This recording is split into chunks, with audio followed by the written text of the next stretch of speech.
and enabling capacities, would it be for government, business sector, and the local authorities. Innovation can be a driver for conservation, a driver for poverty alleviation. But innovation has to be properly interpreted. Innovation through different approaches, would it be product, services, process, organizational, or market. And there are various benefits of innovation that can be seen through resource efficiency, new markets, reduction of waste, and conservation. And all this brings us to the notion of decoupling. I will come to it at the end. But this is a good presentation that we have seen, but still it's not happening. And we need to find what are the success factor that will allow us to move from the business as usual situation, from the inertia, to change the consumer attitude in order effectively to move forward to green innovation through a series of breakthroughs that will bring us to sustainability, in particular on the massive tourism sector, which is at the end of the day the one that is considered to be most destructive in the tourism sector, and the one that can lift the development in various countries that rely a lot on tourism. We have heard of a case that shows very clearly, and this is something that we have to take up for sustainable development in general and for tourism here, wherein if you have a national vision, if you have the whole state behind a vision like the one of green growth, and where the government, together with different stakeholders, put the right means for that, you can achieve, you can make a change, you can move ahead with strong political stand, with ambitious goals, with a very proactive public awareness, and with cases like the tourism communities, green cards, restoring lands, and so on. So there are possibilities, there are good cases where we can effectively move ahead if we put the right political will, the right means for that, and putting people working together. But of course, sustainable tourism is not only for big hotels who have the means to do it.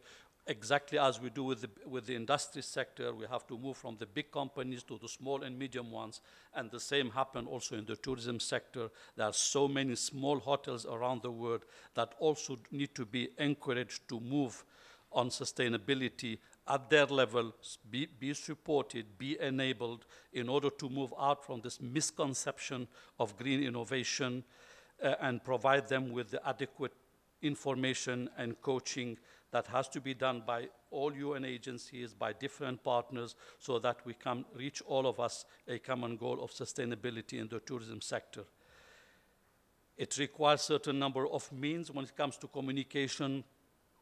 The labeling system, the eco-labeling system is one of them that can help us, but it's even working, it will work much better when you have it well detailed with a series of parameters that can be tested at a series of different hotels in order to show that you can have a real MRV working, would it be for small hotels, big hotels, so that people can find the incentives to move on for that. We need to share innovation.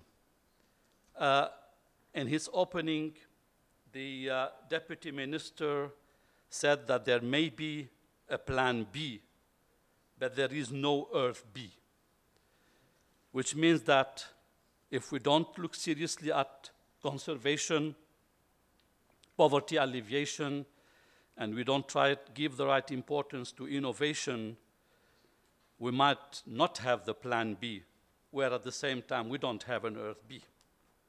So the major challenges we have here today that have been mentioned throughout are really related to cost, lack of access to finance, supportive policy environments for innovation. This is compounded by the fact that the business as usual corporate culture avoids technology and cost risks. Moreover, it was highlighted by all speakers that knowledge sharing across sector is rare, unfortunately, and that spillover effects are difficult to achieve. And we do hope that this partnership, as other partnerships that were listed can contribute to this and ensure that in a few years we can say that we have been sharing better, people know about practices, and we can have a multiplier effect. The need to monitor the green innovation return on investment in tourism also was highlighted. Why should it be more expensive to be green? How can we get out from this misconception? And the real essence of innovation is to come up with better solutions at better prices using fewer resources. As we say, do better, get more and better with less. And the innovation in tourism revolves first and foremost about problem solving, value adding, and or identifying better ways of delivering products and services in order at the end of the day to reduce the tourism footprint. Now, I just end up with something. Some of you will probably know about the work of the International Resource Panel that is based on the concept of decoupling. After listening the whole day of what we have been seeing here, I'm wondering if we cannot, I'm just throwing this as an idea, if we can say that to achieve sustainable tourism, we need to decouple tourism growth from resource use and environmental impact while reducing poverty through public-private partnerships, multi-stakeholder, and an adequate MRV system. Thank you, and I hope I have not been too long and too boring.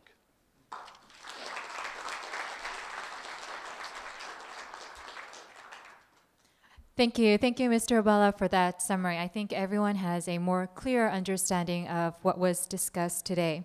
Ladies and gentlemen, well, that was the last session for today. I would like to thank the panelists, the moderators, and everyone who has contributed to this day and making this conference very successful. Thank you for your active participation. So with this, we will now conclude the Partnership Symposium of the Global Partnership for Sustainable Tourism. Why don't we give each other a big round of applause for what was a very productive and successful day. And now we have the opening ceremony of the second annual Conference of Partners and Welcome Dinner taking place at 6:30. It will take place in the border room on the lower level. And one housekeeping announcement, the receivers that you use, just leave it on the table and our staff will collect the receivers. Thank you very much, and I will see you at 6:30.